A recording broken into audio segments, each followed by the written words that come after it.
Good morning. Today is Sunday, March 19th, 2023.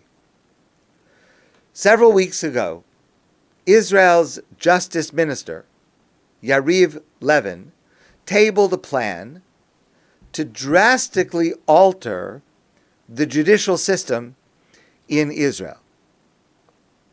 Israelis are deeply and vociferously divided between supporters of this plan and protesters of this plan.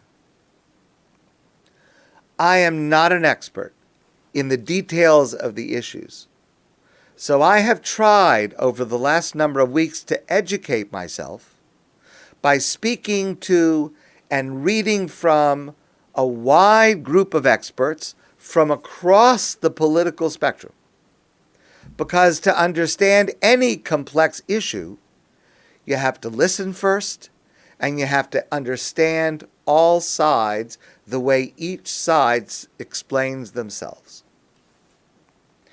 And what is clear to me is that both sides are too extreme, and there is a dangerous amount of hysteria in Israel today, on both sides. There is much more heat than light. Over the same time period, I've been thinking deeply about what I might say publicly about this.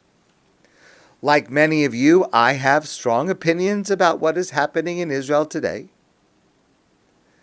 But I don't see that voicing my opinions here would be helpful. And after studying this carefully and thinking about it a lot, I decided to try to add to the discussion a bit of clear understanding of what the issues are, to add a bit of light to the heat, so that we are better informed about what is going on and what is being discussed and what is being argued about. So what I'm going to present to you now is a very brief and a seriously oversimplified view of just a small part of the controversial issues. But hopefully, what I share with you is representative of what is going on. And I want to share it with you in 4 very short parts. Number 1, I want to lay out the problem. Number 2, the proposed solution to the problem. Number 3, the problem with the proposed solution. And number 4, the solution that many today hope for. Since the 1980s, Israel's judicial system has expanded its influence in many, many ways. Just to take one simple example, the Israeli Supreme Court, like other Supreme Courts, has what are known as threshold requirements, meaning requirements that a case has to meet in order to be considered by the Supreme Court. Now, these threshold requirements limit which cases, how many cases, and which kinds of cases will come to the Supreme Court. And it serves to limit the focus of which kinds of cases come. Each Supreme Court does it slightly differently, but generally it's intended to make sure that the case that comes before the Supreme Court is a case that is a legal case between two parties where it is relevant, not just hypothetical. And there are other guidelines that are given to limit and focus the cases Supreme Court will deal with. Over the years, the Supreme Court of Israel has reduced these requirements so that it now deliberates on a wider array of cases that are not clearly judicial, but rather political. Cases that, according to many experts, would be best left to Knesset to decide, not to be decided by the courts.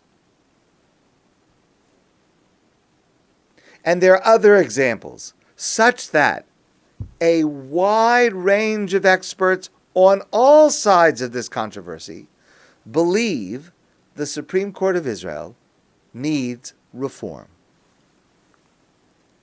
At the same time, over the same time period, the character of Knesset has changed.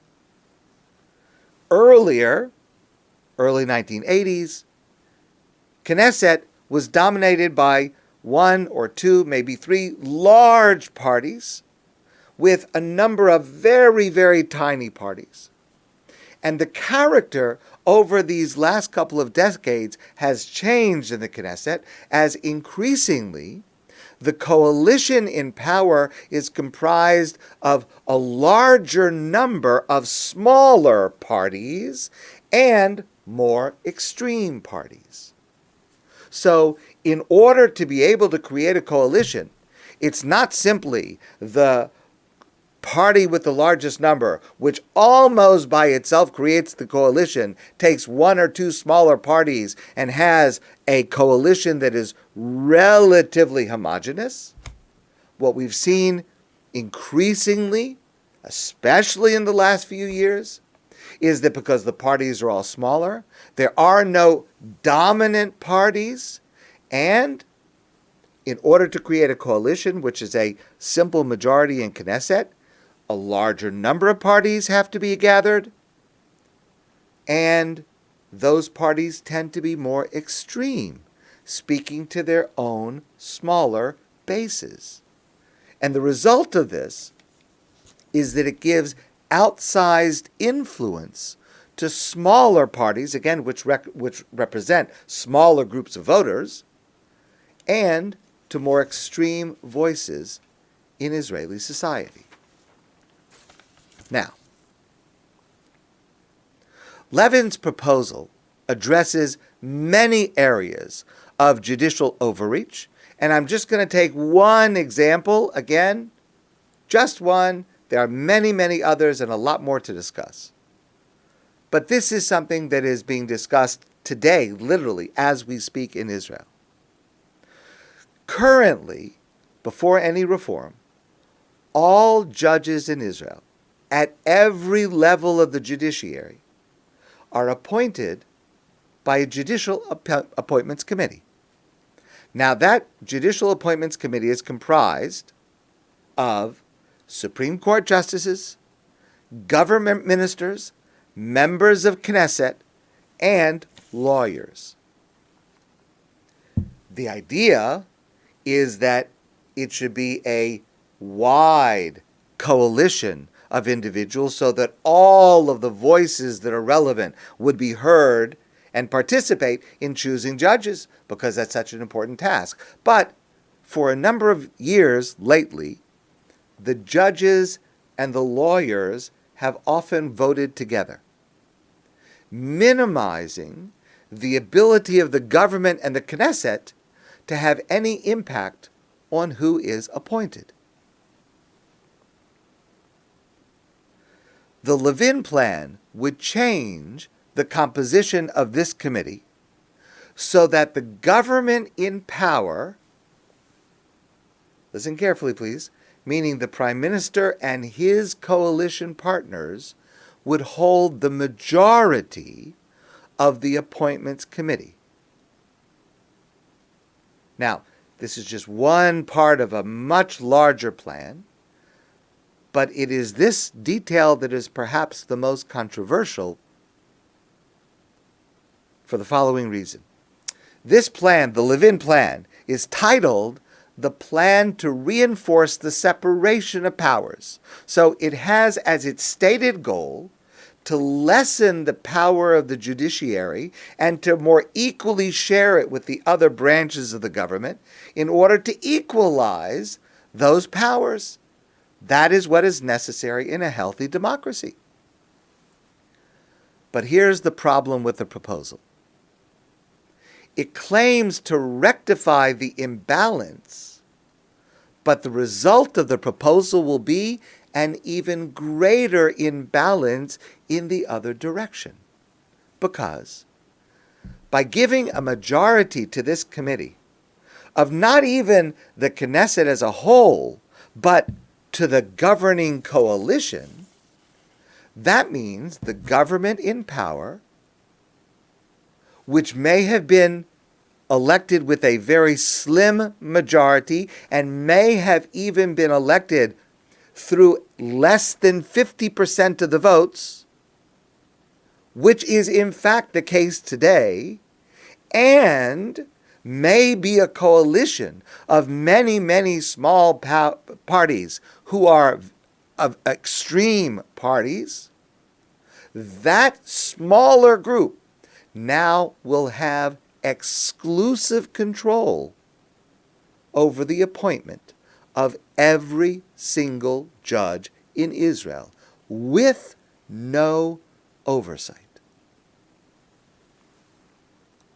This is just one example of many where the Levin plan claims to moderate the reach of the judiciary by giving the ruling coalition greatly increased power to impose its will on all of Israeli society. Israel is a proud democracy. There are many forms of democracy around the world today and in history, but one of the features that is shared by all stable democracies is division of power among the branches of government.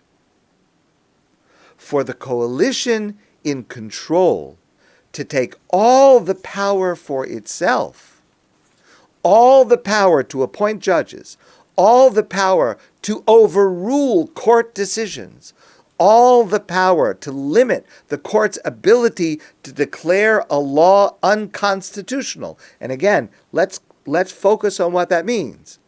That means if this plan passes, a law could be passed in Knesset that was only supported by the coalition in power because they have a slim majority.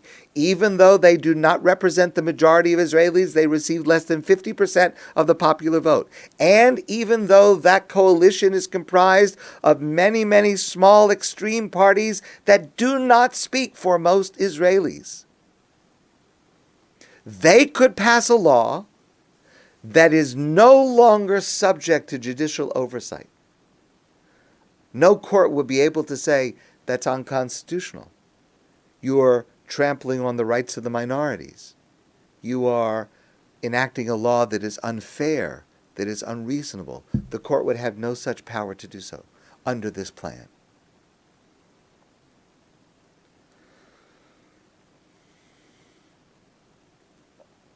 There is broad agreement from experts on all sides of this debate that compromise is needed and achievable.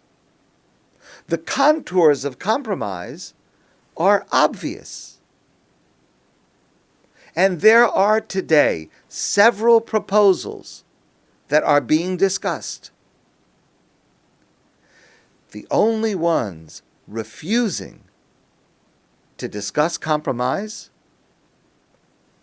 are the Prime Minister and his ruling coalition. In the words of Professor Netta Barak-Koren, changes in the system of governance must be made cautiously, while striving for broad agreement. That is the only way to ensure government stability, social solidarity, and public trust. Israel badly needs reform, but we must guard vigilantly against any change that is liable to collapse the separation of powers. Where power consolidates into just one group, where a person standing trial sets the law that will apply to him and appoints his judges, there is no justice, there is no freedom and there is no law. An eminently reasonable compromise can help us avoid that. My friends, I want to wish you a great day, and I look forward to seeing you soon in person.